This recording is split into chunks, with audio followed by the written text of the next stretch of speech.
కంపల్సరీగా speech problem రావాలి అని అంటే ఏదో ఒకటి వాళ్ళకు డిజబిలిటీ ఉంటేనే వస్తుంది అనేది కాదు, కానీ నార్మల్ పిల్లల్లో కూడా మనము ఈ ప్రాబ్లం చూస్తూ ఉంటాం. సో ఇప్పుడు ఎన్ని ఇయర్స్ కి కిడ్స్ మాట్లాడాల్సి ఉంటుంది మేడం? ఎన్ని ఇయర్స్ లో యాక్చువల్ గా మాటలు రావాలి? స్టార్ట్ చేయడం ఎప్పుడు స్టార్ట్ చేయాలి? పేరెంట్స్ ఎప్పుడు అబ్జర్వ్ చేయాలి వాళ్ళని?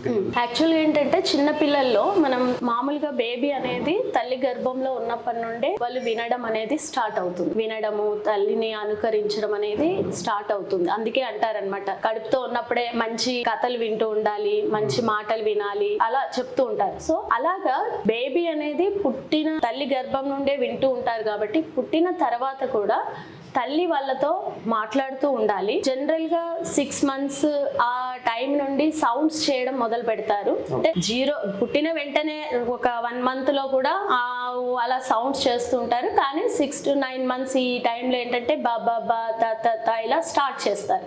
1 year ఏజ్ వచ్చేటప్పటికి ఫస్ట్ వర్డ్ చెప్పడం అనేది మొదలవుతుంది.